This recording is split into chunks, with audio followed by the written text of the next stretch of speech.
Welcome everyone to the African Summit. I'd like to introduce Dr. Emmanuel Kraki, who is the host for this summit. Welcome, Dr. Kraki. Thank you, Dr. Kariti. Good day, citizens of the world. Welcome to the second session of the second Africa Summit at Princeton University. It's my honor and pleasure to introduce to you the keynote opening speech for the session by His Excellency Dr. Carlos Lopes, the former Executive Secretary of the United Nations Economic Commission in Africa. High Commissioner Dr. Carlos Lopes was born in Changchungo in northern Guinea-Bissau, which some people consider a large city, he says.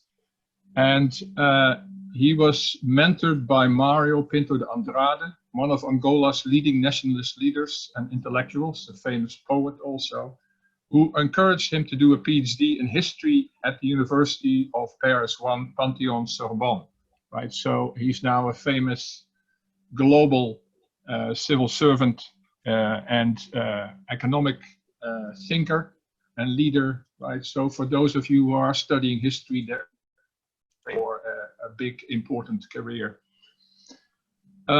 Dr. Carlos Lopes, subsequently to his studies at the Sorbonne, embarked on an illustrious career as a development economist and international civil servant.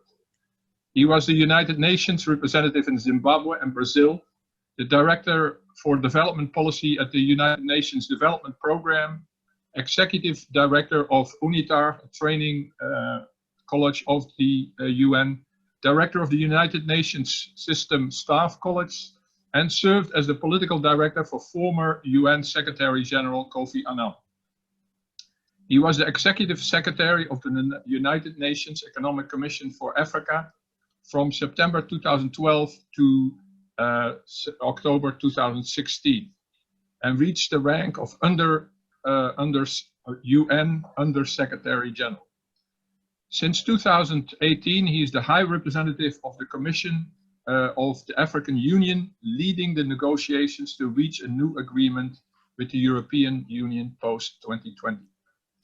He is also a member of the African Union's reform team led by Rwandan President Paul Kagame. He's a visiting fellow at the Oxford Martin School of the University of Oxford and a visiting professor at the Nelson Mandela School of Public Government of the University of Cape Town, where he is currently. His latest books include Africa in Transformation, Economic Development in the Age of Doubt, 2018, and Structural Change in Africa, Misperceptions, New Narratives, and Development in the 21st Century, 2019. The title of his speech is The Role of the African Free Trade Area Agreement on Post-COVID-19 Economic Recovery in Africa and the Globe. Thank you, Dr. Lopes. Well, thank you very much. First, for the opportunity that is given to me by this Africa Summit at Princeton. For me, it's also quite graceful to do it online because it allows me to keep my carbon footprint on check. And you know that these days this is extremely important. I wanted to start with a story that I think it sort of frames the discussion.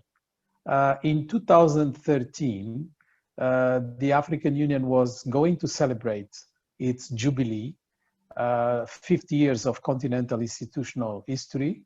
And there was a reflection about whether Pan-Africanism has attained its main goals, and we should embark into what was called then, and you remember this very well, the African Renaissance. Obviously, the idea was that with the end of apartheid and the liberation of the continent, the political aims of the OAU and then AU were attained. And now it was the time for embarking on something much more economic centered and for the transformation of African countries and position them in terms of what the world was going to become, with the three mega trends that were influencing the discussion: the demographic mega trend, Africa going to have the youngest population in the planet, the climate megatrend, with Africa being the victim of climate injustice, and of course, the technological megatrend that either allows the continent to leapfrog in some areas or can put it further backwards in terms of attaining the levels of modernity and industrialization that other regions have gone through. And out of this discussion was born the idea that we needed to actually account first for the failures and not just celebrate and have a party. And therefore, a discussion was needed amongst African leaders, and that was organized as part of the Jubilee celebrations. In fact, the central part of the Jubilee celebrations. A panel was invited to be part of the resource persons that could entice the leaders to discuss in depth what I just described. And the panel included Donald Kaberuka, which was then the president of the African Development Bank, Professor Amina Mama from Nigeria, very known gender specialist, Tendai Wenyika, which was a young activist from Zimbabwe, 20 years old, to represent a bit of the need to us all to take into account the future, and the former Prime Minister of Jamaica, Donald Patterson.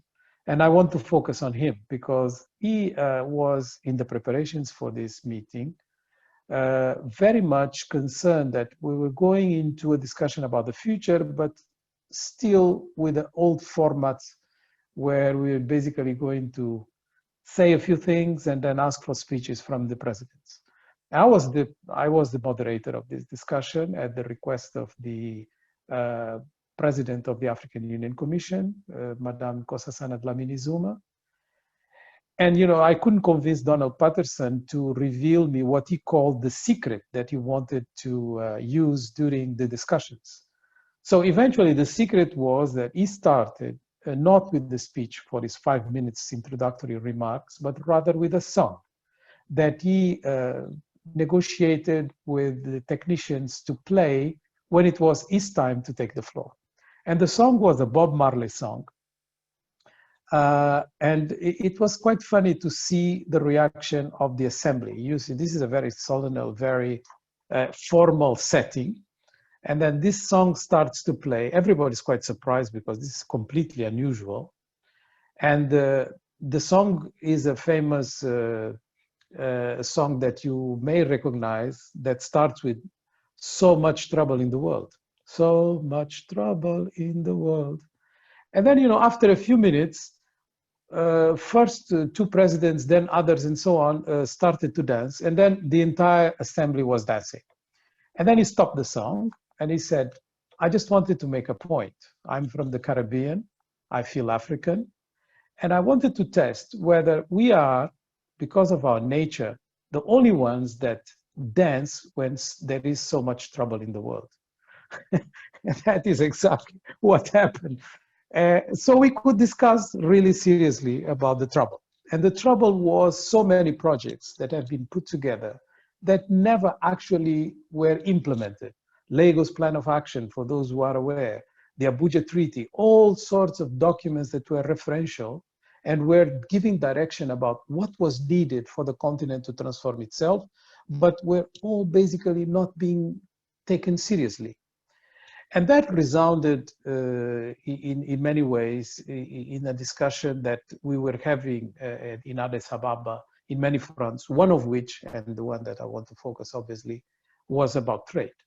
Because there was this concept that trade is by all means the best indicator to show that Africa really is not doing what is necessary. It reveals that we are commodity dependent, with 35 countries in Africa that are in the highest category, according to the United Nations, on commodity dependency, which means 80% of their exports. It reveals the lack of integration, because obviously we have the lowest level of trade integration in any region of the world. It reveals also the nature of our exports, which are without value addition, meaning that we have not processed enough transformation to be able to actually create value. And it reveals also that through trade, we are extremely bureaucratic and we are not really paying attention to the principles of Pan-Africanism, because Pan-Africanism is, after all, to recognize that we are all Africans, that we have a common destiny. And if we do, then why do we have so much trouble? And this time, not in the world, but in our borders, because people cannot just cross them easily. And out of these various confluent discussions was born the need to do something absolutely meaningful, very much ambitious, trying to place the debate at a different level. And the Agenda 2063 idea was born, which is now the agenda adopted by the heads of state for the transformation of the continent. And out of this agenda was also, a few years later, realized that we were not really equipped with our institutional arrangements, including the African Union, to respond to the ambitions of this agenda. Therefore, we needed to reform the African Union. And that's the commission that Paul Kagame, president of Rwanda, is now leading, of which I'm a member, and I understand my colleague Vera Songwe, that is going to join you later, is also a member. So we are 9 personalities plus the president of Rwanda. So what are we trying to do there? We are trying basically to propose to the African Union a simplification of its management structures, making sure that there is focus, making sure that there is efficiency, making sure that we introduce meritocracy to replace some of the political undertakings that have basically collapsed the possibilities of advancing agendas that are quite ambitious. But also it is an agenda that takes into account the megatrends I just mentioned by putting at the center of the transformation process the role of trade.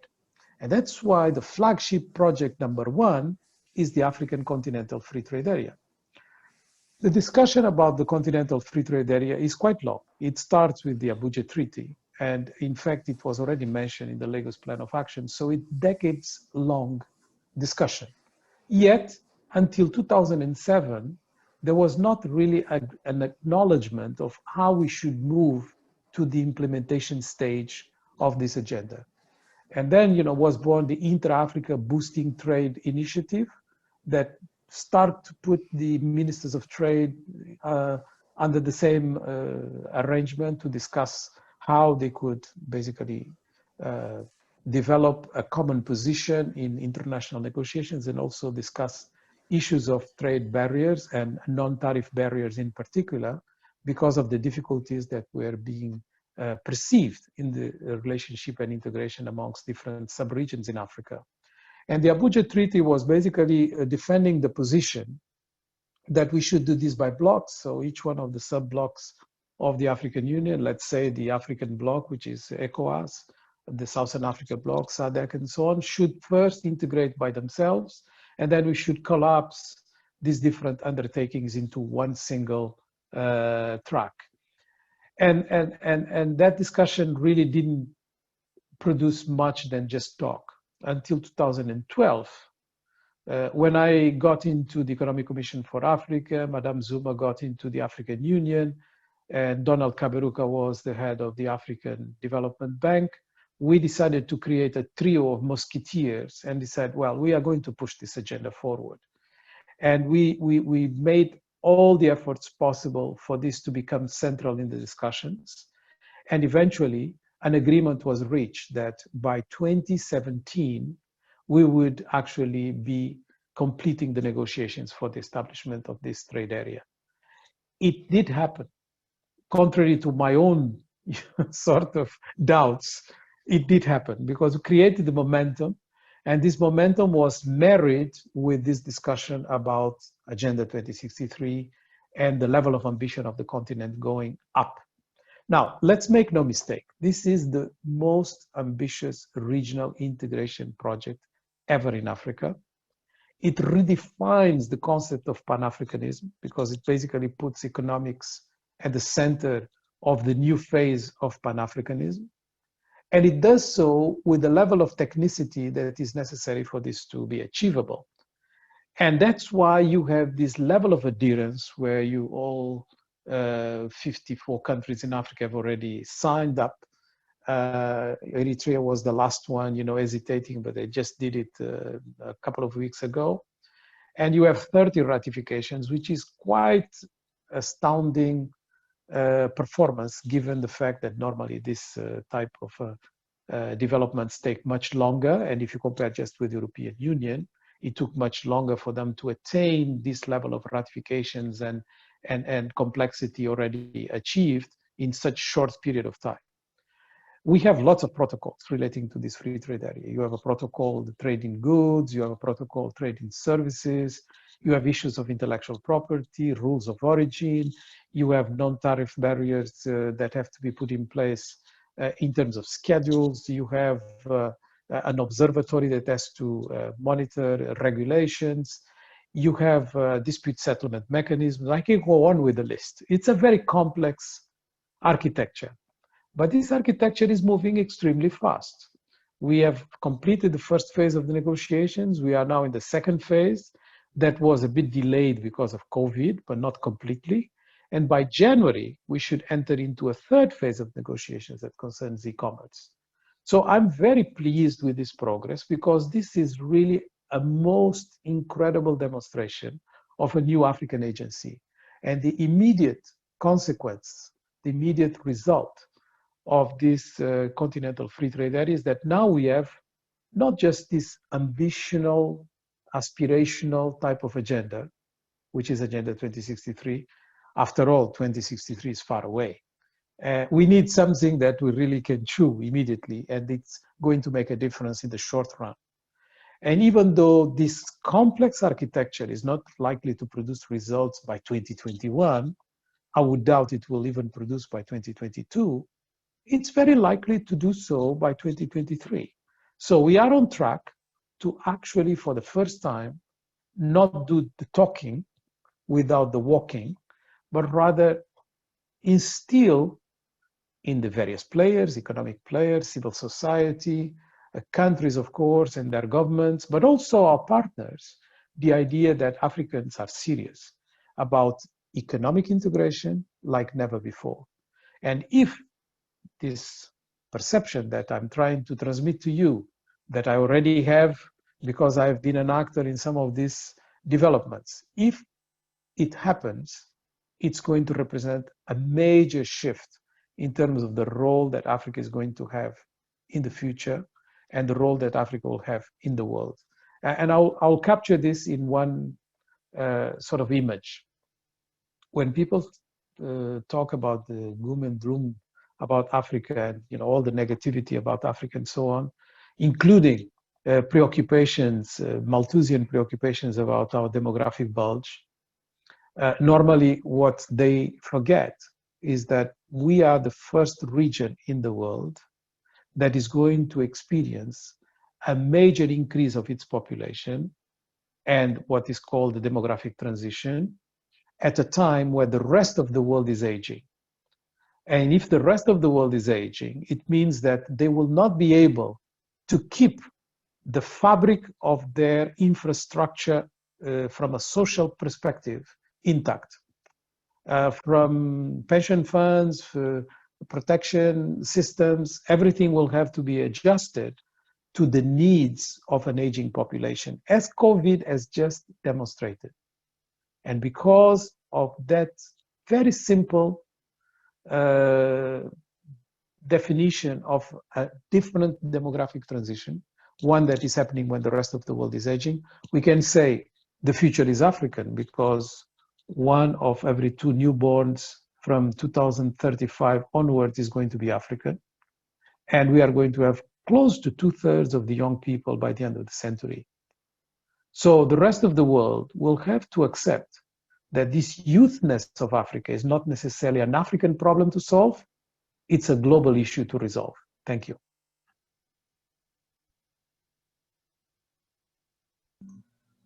Thank you, Dr. Lopes, for your very insightful comments and for laying out the importance of the changes that the AU is contemplating. I've seen with my own eyes how Europe, right, which had many boundaries too, has changed by adopting free trade relationships, and also I've seen the same in SADC. So I can only underlining the importance of your work.